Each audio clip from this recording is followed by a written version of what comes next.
सुख और दुख तो सर्दी और गर्मी की तरह आते जाते रहते हैं, अंतर्धान हो जाते हैं, ये कोई ठहरने वाले नहीं है। और जीवन में ध्यान रखना, जब आप दुख में हो तो सुख आपका इंतजार कर रहा है, और जब सुख में हो तो दुख आपका इंतजार कर रहा है। स्थायी कुछ भी नहीं रहने वाला, बिल्कुल पक्की गारंटी है।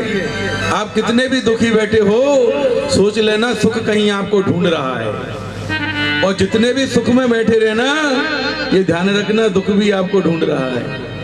ये दोनों आते जाते रहते हैं, कभी दुख आ गया कभी सुख आ गया। लेकिन हम क्या करते हैं,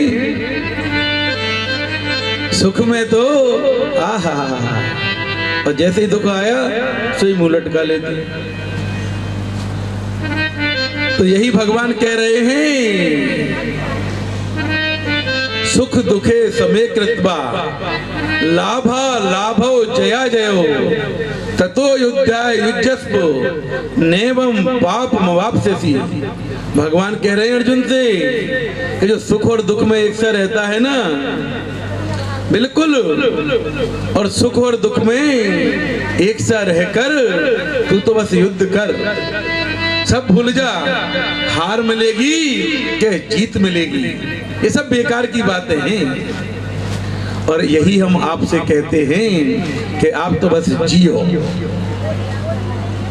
दुख आएगा कोई बात नहीं, उससे भी लड़ेंगे, सुख आएगा कोई बात नहीं, उससे भी लड़ेंगे। और जैसे ही आप सिर्फ जिएंगे ना तो आनंद आने लगेगा।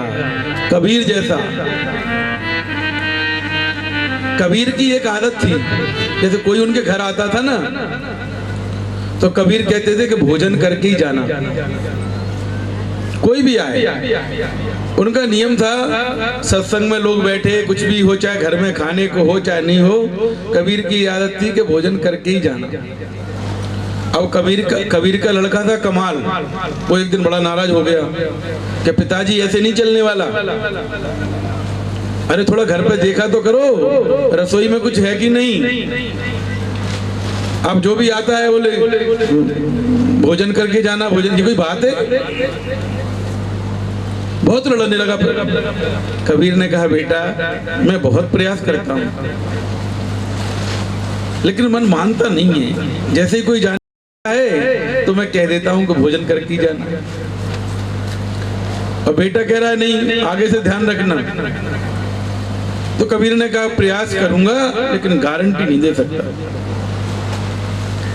और लोग आए, बैठे, सत्संग किया, और जब जाने लगे तो कबीर ने कहा, अरे जा रहे हो भोजन करके ही जाना। अब तो बेटा बड़ा नाराज हो गया कि आपने तो हद कर दी, मना करने के बाद भी। बोला, बेटा मेरा स्वभाव ही ऐसा हो गया है। तो बोला, अगर यही हालत रही ना तो चोरी करना पड़ेगी, चोरी, ध्यान रखना आप।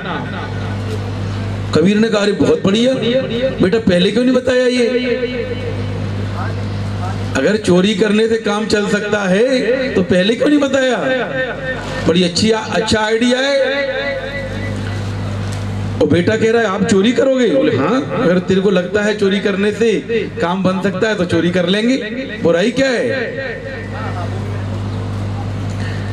अब कमाल ने कहा, देखे ये कैसे करते हैं चोरी, रोज सत्संग करते हैं, अब देखते हैं कैसे चोरी करते हैं। बोले चलो रात को चलते हैं चोरी करने।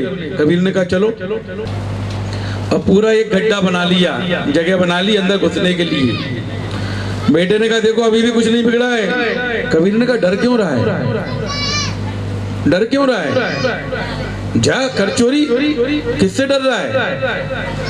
और कमाल अंदर गया और एक बोरी का कट्टा गेहूं का खींच के लाया बाहर।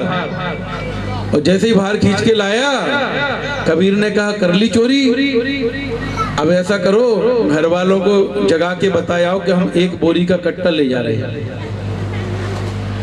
बेटे ने कहा, क्या मरवाओगे क्या हैं, क्या फांसी पे लटकवाना है? एक तो चोरी और ऊपर से कह रहे हो बताओ। और कबीर कह रहे हैं, देखो अगर बता नहीं सकते ना घर वालों को तो मैं नहीं कर सकता। अगर घर वालों को बेचारे जब उठेंगे तो बेकार ही परेशान होंगे कि बोरी का कट्टा कहाँ गया। अगर घर वालों को बताने में तुम्हें डर लग रहा है तो मैं तुम्हारे साथ नहीं हूं। अगर चोरी करी है तो चोर कहलाने में डर कैसा बेटा। जब चोरी कर ही रहे हैं तो डर किस बात का है। कोई गलत तो नहीं कहेंगे लोग, कहेंगे चोरी की, हाँ की है, डंके की चोट पे कह के आओ कि हम एक बोरी का कट्टा ले जा रहे हैं और बेटा कांप गया। तो ऐसे ही कबीर हैं कि जो जाग जाओगे ना तो जागने के बाद किसी की दूसरे की चीज नहीं है, सब चीजें आपकी हो जाएंगी। और ऐसा कबीर का जीवन है जो सूत भी काटते रहे और राम नाम के धागे परोते रहे। कबीर के पास एक अलग ही तीर्थ बन गया और कबीर कहते हैं कि कबीरा ये घर प्रेम का, खाला का घर नहीं, ये तुम्हारी मौसी का घर नहीं है कि खट खट खट चढ़ गए आ गए, ये तो प्रेम का घर है। और शीश उतारे भुई धरे, जो सर कटा के रखने को तैयार है ना, सोई बैठे घर माई, ये तो प्रेम का घर है। और इसमें बिना सर कटाने की हिम्मत जिसमें नहीं है वो बैठ नहीं सकता है, ये तो परमात्मा का घर है। और ऐसे कबीर, तो कबीर जब परमात्मा में हो सकते हैं तो हम और आप क्यों नहीं हो सकते।